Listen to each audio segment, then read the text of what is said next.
প্রতিবাদ করে, তাহলে এইভাবে লিয়াজু করার প্রয়োজন হয় না। প্রতিবাদ প্রতিরোধের মাধ্যমেই দুর্বার আন্দোলন গড়ে তুলে তারা তাদের নেতা কর্মীদেরকে মুক্তি দিতে আওয়ামী লীগ সরকারকে বাধ্য করতে পারে। কিন্তু ওই যে ইমানের দুর্বলতা, আজকে ইসলামিক দলগুলোর নেতাদের মধ্যে যে ইমানের দুর্বলতা, এই কারণে আজকে স্বরাষ্ট্রমন্ত্রীর বাসায় যাই, রাতে ডিনার খাই, আন্দোলন করে না।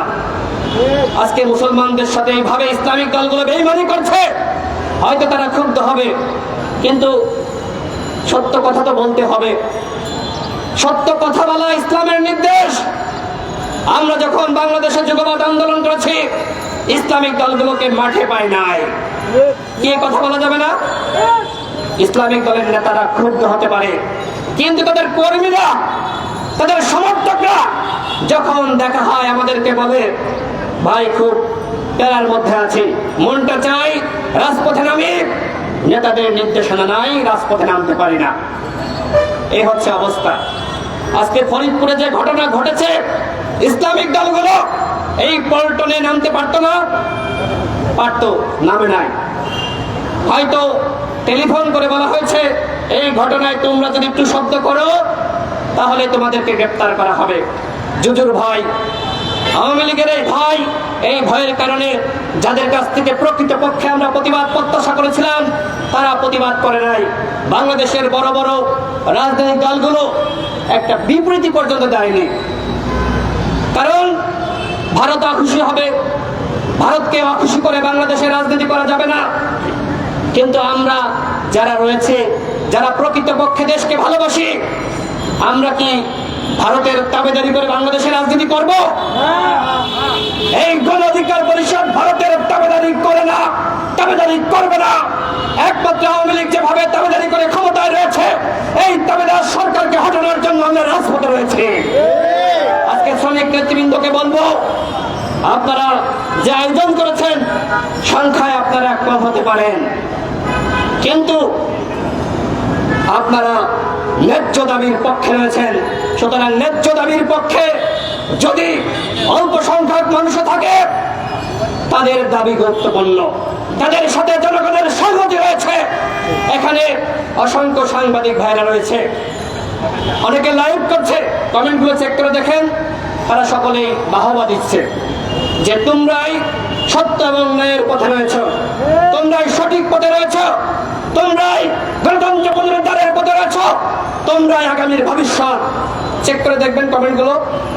আমরা সংখ্যায় কম হতে পারি, কিন্তু আমরা ন্যায্য কথা বলি, আমরা ন্যায়ের পথে রয়েছি। এই ন্যায়ের পথে লড়াই করতে গিয়ে যদি আমাদের বিপদের মুখোমুখি হতে হয়, আমরা সেই বিপদের মুখোমুখি হতে প্রস্তুত রয়েছে। প্রিয় বন্ধুগণ, আজকে ফরিদপুরে যে ঘটনা ঘটেছে, সরকার চুপ। সরকারের প্রধানমন্ত্রী দেখবেন বিভিন্ন ইস্যুতে ছোট ছোট বিষয়ে তিনি বক্তব্য দিয়ে থাকেন, কিন্তু এত বড় একটি ঘটনা, ওবায়দুল কাদেরের বক্তব্য নাই, প্রধানমন্ত্রীর বক্তব্য নাই, কোন মন্ত্রীর বক্তব্য নাই, সবাই মুখে কুলু পেটেছে।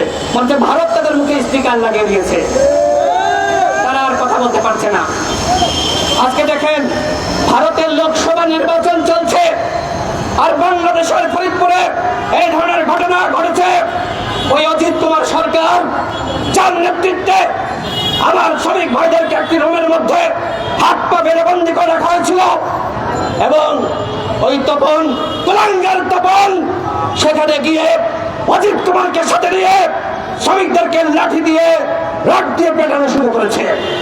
কল্পনা করতে পারেন বন্ধুগণ, হাত বেঁধে, পা বেঁধে, চোখ বেঁধে, গাল গামছা দিয়ে বেঁধে তাদেরকে রক্তাক্ত করা হয়েছে, হত্যা চেষ্টা করা হয়েছে, নির্মম নির্যাতন করা হয়েছে। বাংলাদেশের রাজনৈতিক দলগুলো ভারত খুশি হবে, যে কারণে প্রতিবাদ করছে না। এটি মেনে নেওয়া যায় না বন্ধুগণ, যে নির্মম ঘটনা ঘটছে। অনতিবিলম্বে কুলাঙ্গার তপনকে গ্রেপ্তার করতে হবে, অজিত কুমারকে গ্রেপ্তার করতে হবে। যাদেরকে ভিডিওতে দেখা যাচ্ছে, প্রত্যেককে গ্রেপ্তার করতে হবে।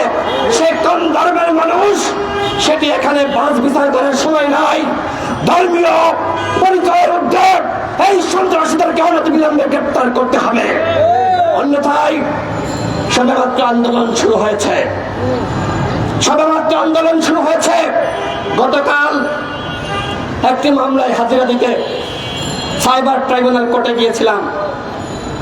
হেফাজত ইসলামের একজন কর্মী তিনি আমাকে দেখে বললেন, ভাই আপনারা যখন মোদী বিরোধী আন্দোলন, মোদীর আগমন বিরোধী আন্দোলন শুরু করলেন, আমরা যদি পরবর্তীতে রাজপথে না নামতাম তাহলে আমাদের রাজনৈতিক অস্তিত্ব থাকতো না।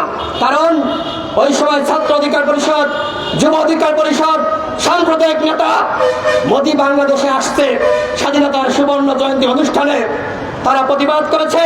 আর ইসলামিক দল হয়ে আমরা যদি প্রতিবাদ না করি, যার হাতে ওই কসাই মোদী মুসলিম নেতাদের রক্ত আমরা যদি প্রতিবাদ না করি, তাহলে আমাদের ইমান দুর্বল হয়ে যায়। ইমানি দায়িত্ব থেকে আপনারা নেমেছেন, আপনাদের দেখে আমরা সাহস পেয়েছি। আজকে শ্রমিক অধিকার পরিষদ রাজপথে নেমেছে, অন্যান্য ইসলামিক দলগুলো বলেন, রাজনৈতিক দলগুলো বলেন, পরবর্তীতে যদি এই বিষয়ে প্রতিবাদ কর্মসূচি না করে, প্রতিবাদ না করে, তাদের রাজনৈতিক অস্তিত্ব বাংলাদেশের মানুষ রাখবে না।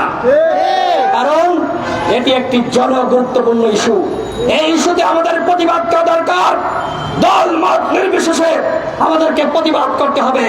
সরকার যদি এই কুলাঙ্গার সন্ত্রাসীদেরকে ধর্মীয় পরিচয়ের ঊর্ধ্বে উঠে গ্রেপ্তার না করে, তাহলে বাংলাদেশের আপামর জনগণ এই সন্ত্রাসীদের বিরুদ্ধে একসঙ্গে যাবে, পাল্টা প্রতিরোধ গড়ে তুলবে।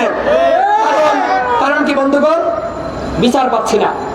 যখন আমি বিচার পাবো না, আমার ভাইকে হত্যা করা হয়েছে, আমার ভাইকে হাত পা বেঁধে নির্মম নিষ্ঠুর ভাবে রক্তাক্ত করা হয়েছে, ওই পুরো স্কুলের রুমটা রক্তের বন্যায় ভেসে গিয়েছে। বিচার যখন পাবো না, তখন বিচারের দায়িত্ব এই শ্রমিক ভাইদেরকে হাতে তুলে নিতে হবে। এভাবে যদি আমরা প্রতিবাদ প্রতিরোধ না গড়ে তুলতে পারি, তাহলে বাংলাদেশে কখনোই গণতন্ত্র প্রতিষ্ঠা হবে না।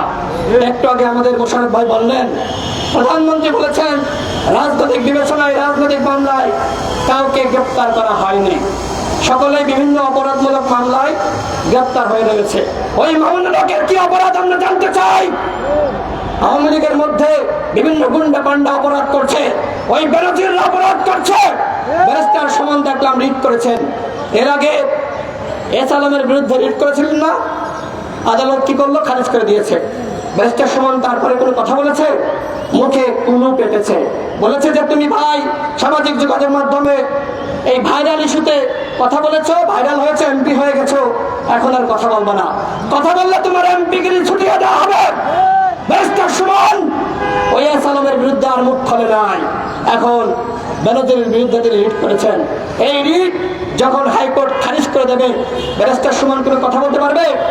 প্রত্যেকটা ভাইরাল ইস্যুতে তিনি রিট করেন, আলোচনায় থাকেন, ভাইরাল অর্থান্তরে থাকেন।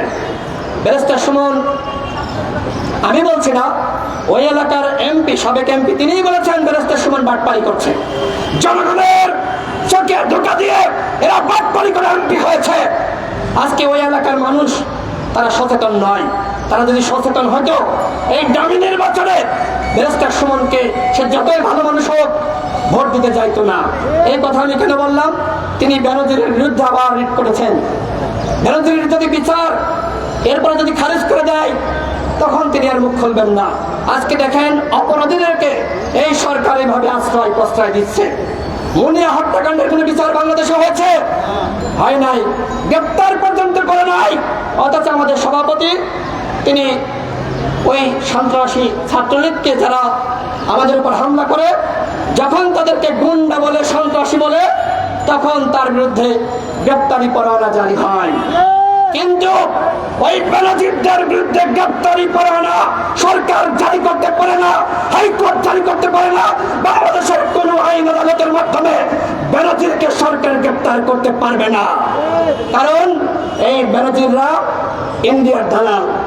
বাংলাদেশে যারা ইন্ডিয়ার দালাল রয়েছে, তারা ক্ষমতাবান, তারা টাকা পয়সার মালিক হয়েছে, দুর্নীতি লুটপাট করে জনগণের পকেট কেটে তাদের বিচার এই সরকার করার সাধ্য নাই।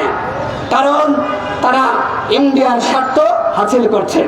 আমাদেরকে চিহ্নিত করতে হবে বাংলাদেশে কারা কারা ইন্ডিয়ার দালাল রয়েছে। এদেরকে এই সরকার বিচার করতে পারবে না। আমাদেরকে বিচারের দায়িত্ব নিতে হবে, এদেরকে গণধোলাই দিতে হবে।